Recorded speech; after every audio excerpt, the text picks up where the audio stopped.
Hello everyone, welcome to আড্ডা 24/7। আড্ডা 24/7 এর অফিসিয়াল ইউটিউব চ্যানেলে তোমাদের সকলকে স্বাগত জানাই। আমি তোমাদের সৌভিক স্যার। আজকে আমরা এই সেশনে এনটিএ ইউজিসি নেট এক্সামকে নিয়ে ডিসকাস করব। কারণ আমরা যারা কোনো একটি সাবজেক্টে গ্র্যাজুয়েশন এবং পোস্ট গ্র্যাজুয়েশন করি, আমাদের মধ্যে একটা স্বপ্ন থাকে, আমি যদি কলেজে অধ্যাপনা করতে পারতাম, আমার নামের আগেও যদি অ্যাসিস্ট্যান্ট প্রফেসর ট্যাগটা থাকতো, তাহলে কত ভালো হতো। তো যাদের যাদের এই স্বপ্নটা রয়েছে যে তারা কলেজে অধ্যাপনা করতে চাও এবং তার সাথে সাথে তোমরা পিএইচডি করতে চাও, হায়ার স্টাডি করতে চাও, তার জন্য এই ইউজিসি নেট বলে একটি এক্সাম হয়, সেই নেট এক্সামটা তোমাকে কোয়ালিফাই করতে হবে। তো আজকের এই ভিডিওতে আমরা ইউজিসি নেট সম্পর্কে ডিসকাস করব, বা ইউজিসি নেট কি হয়, কিভাবে হয়, এই সম্পূর্ণ বিষয়গুলো আমরা জানবো। তাই ভিডিওটাকে সম্পূর্ণ শেষ অবধি তোমাদের দেখতে হবে, যারা কিনা ইউজিসি নেট এক্সামের জন্য প্রিপারেশন করছো বা ইউজিসি নেট এক্সাম সম্পর্কে তোমরা জানতে চাইছো। চলো, তো ইউজিসি নেটের ক্ষেত্রে আমরা এই ভিডিওতে আমরা আজকে কি জানবো, যে what is UGC net exam, UGC net exam কি হয় সেটা আমরা জানবো। Qualification of UGC net exam, কারণ যে এক্সামটা আমি দিতে যাব তার জন্য কোয়ালিফিকেশন কি দরকার, যোগ্যতা কি, সেটা আমরা জানবো। তার সাথে সাথে কত বয়স অবধি এই পরীক্ষাটা আমরা দিতে পারবো সেইটা আমরা জানবো। এবং তার সাথে সাথে এই এক্সামটা বছরের কোন সময় হয়, কখন কখন হয়, সেটা আমরা জানবো। এবং এই পরীক্ষার জন্য যে সিলেবাস বরাদ্দ করা রয়েছে, সেই সিলেবাসটা কি আজকের এই ভিডিওর মাধ্যমে আমরা জানবো। তো সবার আগে আমরা জানবো what is UGC net exam. UGC net মানে হচ্ছে national eligibility test. UGC net full form হচ্ছে ইউনিভার্সিটি গ্রান্ট কমিশন, তো ইউজিসি তোমরা জানো, আর নেটের ফুল ফর্ম হচ্ছে ন্যাশনাল এলিজিবিলিটি টেস্ট। এই নেট এক্সাম কিন্তু কোনো রকম ডিরেক্টলি তোমাকে চাকরি দেওয়ার পরীক্ষা কিন্তু নয়। এটি একটি, নাম শুনে বুঝতে পারছো, এলিজিবিলিটি টেস্ট একটি এক্সাম। তার মানে এই এক্সামে তুমি যদি কোয়ালিফাই করো, তাহলে সেই সার্টিফিকেটটা নিয়ে তুমি কোনো আমাদের দেশের মধ্যে কলেজ বা ইউনিভার্সিটিতে অ্যাসিস্ট্যান্ট প্রফেসর হওয়ার জন্য যে মিনিমাম যোগ্যতা, সেটা তুমি অ্যাচিভ করতে পারবে। মানে এই পরীক্ষায় পাশ করার পরেই তুমি কলেজ বা ইউনিভার্সিটিতে অ্যাসিস্ট্যান্ট প্রফেসর হওয়ার জন্য যে ইন্টারভিউ, সেই ইন্টারভিউতে বসতে তুমি পারবে। এই পরীক্ষা যদি তুমি না দাও তাহলে কিন্তু, বা তুমি যদি পাশ না করো তাহলে কিন্তু তুমি পারবে না। তাহলে বোঝা গেল ইউজিসি নেট এক্সাম কি, এটা হচ্ছে একটা এলিজিবিলিটি এক্সাম। এই নেট এক্সাম সাধারণত দুটো পদ্ধতিতে সিলেকশন করা হয়। একটা হচ্ছে অনলি ফর অ্যাসিস্ট্যান্ট প্রফেসর, আরেকটা হচ্ছে জুনিয়র রিসার্চ ফেলোশিপ বা জেআরএফ। অনলি ফর নেট বা যেটাকে বলে অ্যাসিস্ট্যান্ট প্রফেসর, সেটার সাথে জেআরএফ এর কি ডিফারেন্স? নেট মানে হচ্ছে যেটা তোমাকে শুধুমাত্র পাশ করলে তুমি সেটার মাধ্যমে তুমি পিএইচডিও করতে পারবে, এবং তার সাথে সাথে তুমি কি করতে পারবে, বিভিন্ন আমাদের দেশে যে সমস্ত কলেজ এবং ইউনিভার্সিটিগুলো রয়েছে, সেই সমস্ত কলেজ বা ইউনিভার্সিটিতে অ্যাসিস্ট্যান্ট প্রফেসর হওয়ার জন্য যে ইন্টারভিউ, সেটাতেও তুমি বসতে পারবে। সিমিলারলি জেআরএফ পেলেও তুমি কিন্তু পিএইচডি করতে পারবে, তার সাথে সাথে তুমি অ্যাসিস্ট্যান্ট প্রফেসর হওয়ার জন্য যে ইন্টারভিউ, সেটাই বসতে পারবে। তাহলে পার্থক্যটা কোথায়? পার্থক্যটা হচ্ছে জেআরএফ এবং নেটের মধ্যে পার্থক্য হচ্ছে, নেট পাস করলে তুমি সরকার থেকে বা ইউজিসি থেকে কোনো রকম কোনো ফেলোশিপ পাবে না। কিন্তু জেআরএফ যদি তুমি পাস পাও, তাহলে যখন তুমি পিএইচডি করবে, পিএইচডি করাকালীন সরকার থেকে কিন্তু তোমাকে একটা প্রতি মাসে ভালো অ্যামাউন্ট অ্যাজ এ ফেলোশিপ তোমাকে প্রোভাইড করা হবে যদি তুমি জেআরএফ পাও। তো এটাই হচ্ছে নেট আর জেআরএফ এর মধ্যে পার্থক্য। তাই এই পরীক্ষায় দু রকম সিলেকশন হয়, একটা নেট ভিত্তিক সিলেকশন হয়, আর একটা হচ্ছে জেআরএফ এর জন্য সিলেকশন হয়। এবার নেট এবং জেআরএফ এর জন্য সিলেকশনটা কিভাবে হয়, কে নেট পাবে কে জেআরএফ পাবে, সম্পূর্ণটা আমরা জানবো এলিজিবিলিটি সেকশনে। চলো, প্রথম রয়েছে কোয়ালিফিকেশন। কোয়ালিফিকেশন কি? এই যে পরীক্ষাটা যারা দেবে, নেট পরীক্ষাটা, তাদেরকে কিন্তু পোস্ট গ্রাজুয়েশনে মিনিমাম করে 55% মার্কস পেতে হবে। কোয়ালিফিকেশন হচ্ছে মিনিমাম জাস্ট মাস্টার ডিগ্রিতে 55% মার্কস তোমাকে রাখতে হবে। এবার এটার মধ্যে ভ্যারিয়েশন রয়েছে, যারা রিজার্ভ ক্যাটাগরিতে থাকে তাদের ক্ষেত্রে 5% রিল্যাক্সেশন কিন্তু থাকে। এবং সব থেকে গুরুত্বপূর্ণ ব্যাপার হচ্ছে, অনেকের মধ্যে একটা ডাউট থাকে, যদি তোমার মাস্টার ডিগ্রি চলতে থাকে, মানে তুমি ডিউরিং মাস্টার ডিগ্রি তোমার কমপ্লিট হয়নি, তাহলে কি তুমি পরীক্ষা বসতে পারবে? অবশ্যই তুমি মাস্টার ডিগ্রিতে ভর্তি হয়ে তোমার রেজিস্ট্রেশন কমপ্লিট হওয়ার সাথে সাথেই তুমি কিন্তু এই পরীক্ষায়, ইউজিসি নেট পরীক্ষা বসতে পারবে। অ্যাপিয়ারিং দিয়ে তোমায় বসতে হবে, কিন্তু ফাইনাল রেজাল্টে যেন তোমার এই যে 50% নাম্বার যেটা রয়েছে, সেই 50% নাম্বারটা যেন তোমার কমপ্লিট থাকে। এই 55% মার্কসটা যদি তোমার কমপ্লিট না হয় ফাইনাল রেজাল্টে, তাহলে কিন্তু তোমার যে নেট তুমি যদি পাসও করে যাও সেটা কিন্তু ইনভ্যালিড হয়ে যাবে। আর যদি তুমি এসসি এসটি ওবিসি ক্যাটাগরিতে হও তাহলে এই 55 থেকে 5% রিল্যাক্সেশন থাকবে। আরও একটা কথা তোমাদেরকে জানিয়ে রাখি, তুমি যে ইউজিসি নেট এক্সামে বসার জন্য তোমাকে মাস্টার ডিগ্রি করতেই হবে, এবং মাস্টার ডিগ্রিটা দেশের ইউজিসির ভ্যালিড যে সমস্ত ইউনিভার্সিটি রয়েছে সেই সমস্ত জায়গা থেকে তোমাকে করতে হবে। কারণ তোমরা জানো যে ইউজিসি প্রতি বছর বছর কিছু কলেজ বা ইউনিভার্সিটির নাম পাবলিশ করে, যে সমস্ত ইউনিভার্সিটিগুলোকে বা কলেজগুলোকে তারা কি করে তাদের লিস্ট থেকে বার করে দেয়। তো হয়তো তাদের কোনো কাজকর্মে ইউজিসি সন্তুষ্ট নয়, সেই জন্য তাদেরকে বার করে দেয়। তো এরকম কোনো ইউনিভার্সিটি থেকে তুমি যদি মাস্টার ডিগ্রি করো সেটা কিন্তু ভ্যালিড হবে না। তোমাকে একটা ইউজিসি রেকগনাইজড ইউনিভার্সিটি থেকে মাস্টার ডিগ্রি বা ইকুইভ্যালেন্ট যে ডিগ্রি রয়েছে সেই ডিগ্রি তোমাকে অ্যাচিভ করতে হবে। চলো নেক্সট রয়েছে এটা এজ লিমিট। এই যে পরীক্ষাটা তুমি যে দেবে এই পরীক্ষাটার কিন্তু কোনো আপার এজ লিমিট হয় না। ইউজিসি নেট পরীক্ষার কোনো আপার এজ লিমিট হয় না। তুমি যদি মনে করো যে 40 বছর বয়সেও তুমি ইউজিসি নেট পরীক্ষার জন্য প্রিপারেশন করতে চাও, পাস করতে চাও, অবভিয়াসলি তুমি পারবে, এখানে কোনো এজ লিমিট কিন্তু হয় না। কিন্তু এজ লিমিট কার জন্য হয়? জুনিয়র রিসার্চ ফেলোশিপ বা জেআরএফ এর জন্য এজ লিমিট হয়। সেটা কত?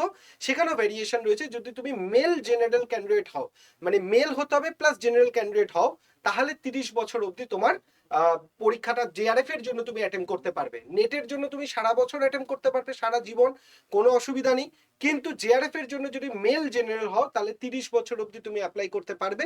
কিন্তু তুমি যদি ফিমেল জেনারেল হও বা অন্যান্য রিজার্ভ ক্যাটাগরিতে হও সেখানে তুমি এক্সট্রা করে 5 বছরের জন্য রিল্যাক্সেশন পেয়ে যাবে। ঠিক আছে, চলো নেক্সট হচ্ছে এই এক্সামটা যেটা হয়, এই এক্সামে কি কি সিলেবাস বা কি কি টপিক বা কতগুলো পেপার আসে বা কি ফরম্যাটে পরীক্ষাটা হয়। তো তোমাদের জন্য জানিয়ে রাখি যে এই পরীক্ষাটায় দুটো পেপার থাকে, একটা পেপার 1 আর একটা হচ্ছে পেপার 2।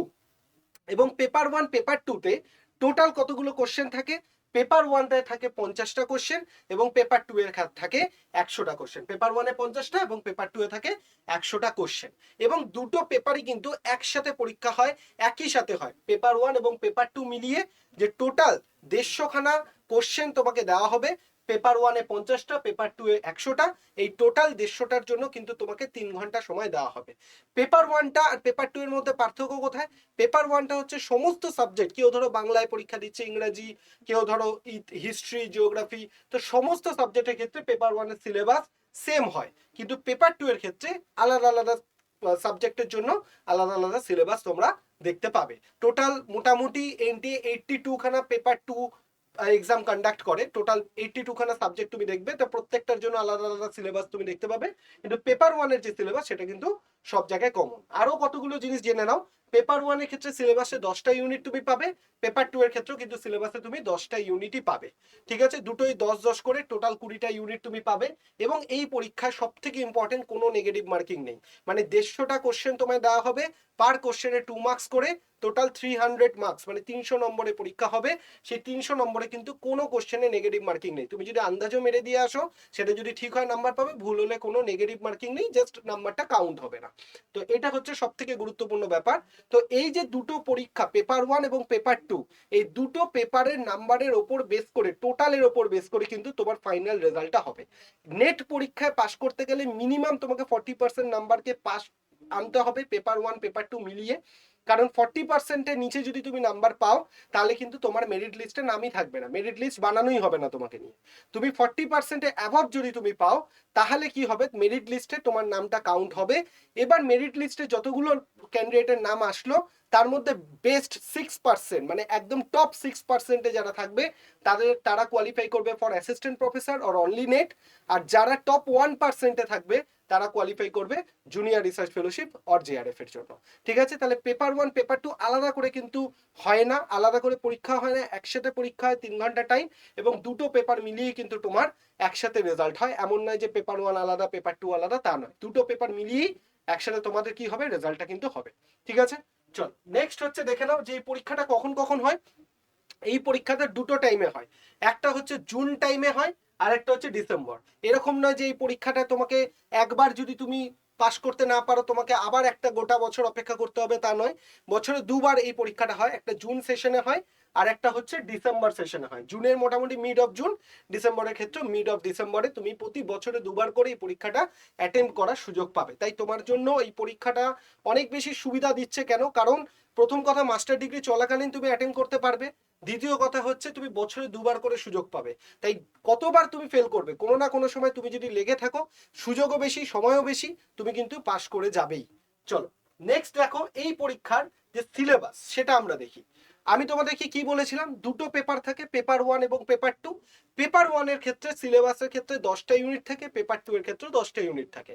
এবার পেপার 2 এ 82 খানা সাবজেক্ট, প্রত্যেকটা তো আলাদা আলাদা করে আমি সিলেবাস দেখাতে পারবো না। সেক্ষেত্রে তুমি NTUGC নেটের যে অফিসিয়াল ওয়েবসাইট রয়েছে সেখানে গিয়ে তুমি সিলেবাসটা দেখে নিতে পারো। আমি জাস্ট পেপার 1 এর যে সিলেবাস রয়েছে সেটা যদি তোমাদেরকে বলি, এখানে 10টা ইউনিট তোমরা দেখতে পাচ্ছ। যেমন টিচিং অ্যাপটিটিউড রয়েছে, রিসার্চ অ্যাপটিটিউড রয়েছে, কম্প্রিহেনশন রয়েছে, কমিউনিকেশন রয়েছে, ম্যাথামেটিক্যাল রিজনিং অ্যান্ড অ্যাপটিটিউড রয়েছে, logical reasoning, data interpretation, information communication technology, people development environment, আর একটা হচ্ছে হায়ার এডুকেশন। মানে এই পেপার 1 এর সিলেবাসটা যদি তুমি দেখো তাহলে বুঝতে পারবে যে একজন অ্যাসিস্ট্যান্ট প্রফেসর হওয়ার জন্য তোমার মোটামুটি টিচার সম্পর্কে, টিচিং সম্পর্কে আইডিয়া থাকা দরকার, রিসার্চ সম্পর্কে আইডিয়া থাকা দরকার, তারপর ছোটখাটো তোমার অঙ্কও জানা দরকার, তার সাথে সাথে তোমার পলিটি বা এনভায়রনমেন্ট সম্পর্কে ধারণা থাকা দরকার। তো সবকিছু মিলিয়ে মিশিয়ে ওভারঅল যাতে তোমার নিজের সাবজেক্টের পাশেও বাকিগুলোর যাতে তোমার একটা নলেজ থাকে, তার জন্যই পেপার 1 করা হয়। আর এই পেপার 1টা কিন্তু আমি আবারও বলছি, সমস্ত সাবজেক্টের ক্ষেত্রে সেম সিলেবাস। সমস্ত সাবজেক্টের ক্ষেত্রে পেপার 1 কি হয়, সেম সিলেবাস হয়। এবং আরও একটা কথা বলে রাখি, এই পরীক্ষাটা কিন্তু CBT মোডে হয়, মানে কম্পিউটার বেসড টেস্টিং। এখানে কোনো অফলাইন বেস ওএমআর বেস পরীক্ষা হয় না, অনলাইন বেস কিন্তু পরীক্ষা তুমি এটা দেখতে পাবে। ঠিক আছে, তো আমি মোটামুটি তোমাদেরকে বলে দিলাম যে ইউজিসি নেট এক্সাম সম্পর্কে পুরো ডিটেলস আমি তোমাদেরকে জানিয়ে রাখলাম, যে ইউজিসি নেট এক্সাম কি হয়, কিভাবে সিলেবাস হয়, সম্পূর্ণ ডিটেলস আমি তোমাদেরকে জানিয়ে রেখেছি। এবার তোমাদেরকে আমি যেটা বলবো সেটা হচ্ছে, সামনে ইউজিসি নেট ডিসেম্বর জুন 2025-এর রেজাল্ট বেরিয়ে গেছে। যাদের একটুখানি রেজাল্টের ভালো হয়নি, একটু খারাপ হয়েছে বা কোয়ালিফাই করতে পারোনি, তাদের চিন্তা করার কোনো দরকার নেই, কারণ আগামী জুন 2026-এ আবার কিন্তু পরীক্ষা আসতে চলেছে। তার জন্য এই চ্যানেলে আড্ডা 24/7-এ তোমাদের রেগুলার বেসিসে ক্লাসেস শুরু হচ্ছে, এবং বিভিন্ন ধরনের তুমি এই পরীক্ষাটা পাস করে যে অ্যাসিস্ট্যান্ট প্রফেসর হবে তার আপডেট, কোথায় পিএইচডি এনরোলমেন্ট হচ্ছে তার আপডেট, সমস্ত কিছু কিন্তু তুমি এই চ্যানেলে পেয়ে যাবে। তার জন্য তোমাকে জাস্ট দুটো কাজ করতে হবে, কি, চ্যানেলটাকে সাবস্ক্রাইব করে বেল আইকনটা প্রেস তো করে রাখতেই হবে।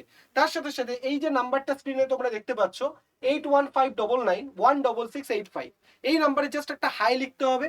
লিখলেই তুমি আমাদের যে হোয়াটসঅ্যাপ গ্রুপ রয়েছে সেই হোয়াটসঅ্যাপ গ্রুপে জয়েন হয়ে যেতে পারবে। কারণ হোয়াটসঅ্যাপ গ্রুপে তুমি যদি থাকো, কখন কখন ক্লাসেস হচ্ছে, ক্লাসের পিডিএফ, তার সাথে সাথে ধরো তুমি কোন জায়গায় পিএইচডির অ্যাডমিশন হচ্ছে, এই সমস্ত আপডেটগুলো কিন্তু টাইম টু টাইম তুমি পেয়ে যাবে। তাই আমি বলবো এই হোয়াটসঅ্যাপ গ্রুপটায় জয়েন করতে কিন্তু ভুলো না। এবং তার সাথে সাথে আমাদের এই ভিডিওটা, যে ভিডিওটা তুমি দেখছো, সেই ভিডিওটা ডিসক্রিপশন বক্সে একটা গুগল ফর্মও পেয়ে যাবে। যদি তোমরা ইন্টারেস্টেড থাকো সেই ফর্মটাও ফিল আপ করতে পারো। সেখানে তোমাদের বিভিন্ন ধরনের যে ইনফরমেশনগুলো চাইছে সেই ইনফরমেশনগুলোকে দিলেও তুমি কিন্তু আমাদের সাথে ডিরেক্টলি কানেক্টেড থাকতে পারবে। তাই সবাইকে বলবো, ইউজিসি নেট এক্সাম যাদের টার্গেট, এই চ্যানেলের সাথে অবশ্যই থাকো এবং চ্যানেলটাকে সাবস্ক্রাইব করে রাখো।